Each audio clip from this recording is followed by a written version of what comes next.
Hello and welcome. Today we will be looking at superfluous words. Superfluous means extra.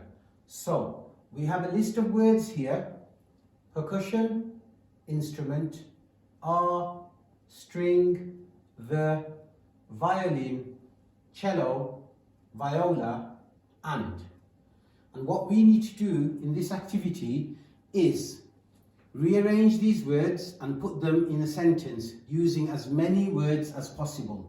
However, there will only be one word left. There will be an extra word in there, and that extra word is known as the superfluous word. So these are the strategies that you need to use in order to solve these kind of problems.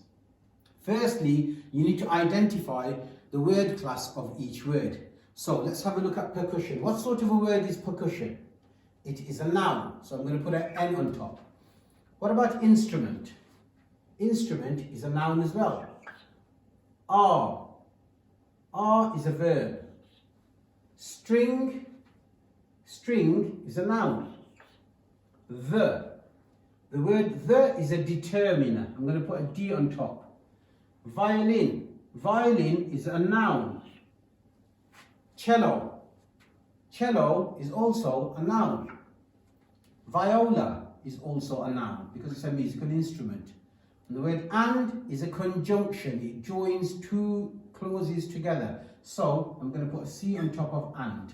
So we have identified the word class of all the words. You don't have to identify the word class of every single word. It's important that you identify the nouns and the verbs. The reason for that is because a sentence, to be a complete sentence, needs a verb as well as a subject. For instance, if we have the sentence, the boy ran. The word ran is a verb, and the subject or the person doing the verb is the boy. And without a subject and a verb, you can't have a complete sentence. So it's important that we identify the verbs as well as the nouns, because the nouns are usually the subject. So it might be a person or a thing. Okay, secondly, let's have a look at some of these words. Okay, so what do we notice about these words? A lot of these words are to do with musical instruments. For instance, you might have heard of the word violin, or you might have seen a violin. It's a musical instrument. A cello is a musical instrument. So is a viola, and so is a percussion. So what sort of instruments are they? Well, the violin, the cello, and the viola, they are all string instruments, whereas the percussion is a different type of instrument where you have to beat the instrument to play the music. So, what could our sentence be? We have the verb are. So where can we make a start? Well, I know that the violin, cello and viola are all string instruments, so that's going to be my starting point. I'm going to start with the determiner, which is the violin, comma, cello and viola are, because that's my verb, are, what are they? They are all string instruments. Okay, so I've used the word instrument, I've used the word are, I've used the word string, I've used the word the, I've used the word violin, I've used the word cello, I've used the word viola, and I've used the word and. The only word that's left is percussion. So percussion is our superfluous word. Percussion is the extra word that does not go in this sentence. So as you can see, it was very important for us to identify the verbs first, because that was our starting point, and then to identify the nouns and have a think about the relationship between the nouns and the verbs, and then putting the sentence together.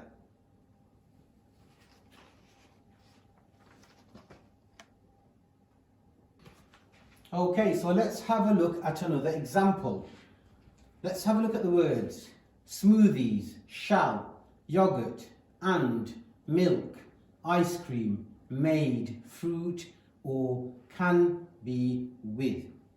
Okay, so the first thing we need to do is we need to identify the verbs. So I can see a verb here, shall, can, I'm going to put be as well, can, because that goes together, so I'm going to put a V on top of be, can be. Okay, let's have a look at some nouns. Smoothies is a noun, yogurt is a noun, milk is a noun, ice cream is a noun, made is a verb, and that might go, made might go with, made with. That makes sense, doesn't it? So I'm going to put a V, even though with isn't a verb, but it goes with the verb, so I'm going to put a V on top of with. Fruit is a noun. Don't worry about or, we're not going to focus too much on the word class of or yet. Okay, so let's have a look at these words. Can we put any of the verb forms together? I can see can be made or shall be made. Which one do you think makes more sense in this instance? I'm going to go with can be made. So what can be made? Look at the nouns. Right, smoothies can be made. I know that smoothies can be made. We make smoothies at home all the time. So, smoothies, cross that out, can be, cross that out, can be made. Okay, and that's my starting point.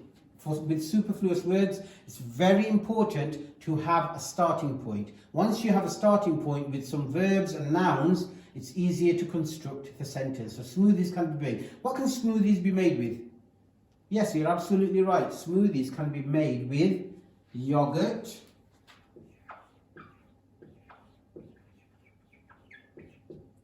milk. What else can it be made with? Ice cream,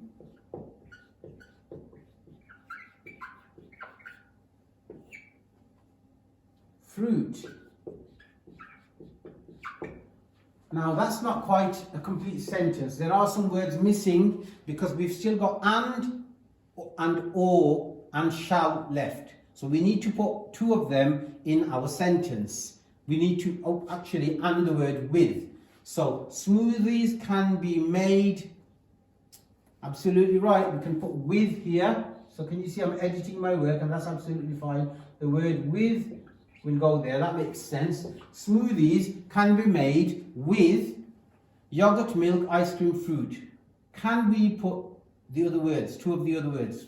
We've still got shall and or. I can put and here. Smoothies can be made with yogurt and milk. Can we put the word or anywhere? Yes, we can.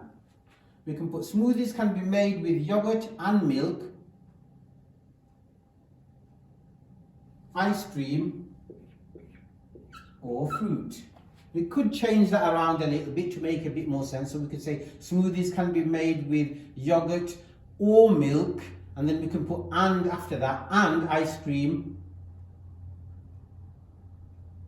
Smoothies can be made with yogurt or milk, ice cream, and fruit. Okay, so we've used all the words, and the only word that's left is the word shall. So that's our extra word. That is our superfluous word.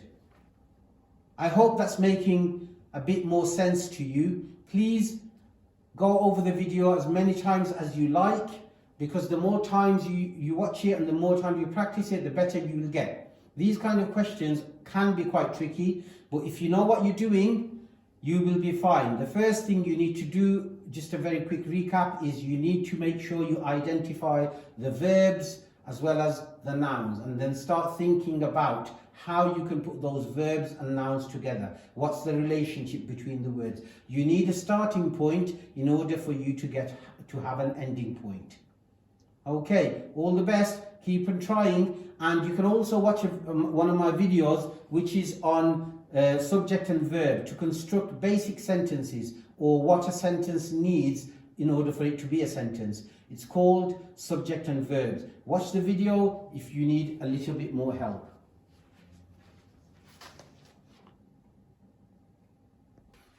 Okay, just before I go, I want to point out a little mistake that I made in my spellings. So if you look at the word superfluous, I don't know if anybody has noticed, but superfluous is spelt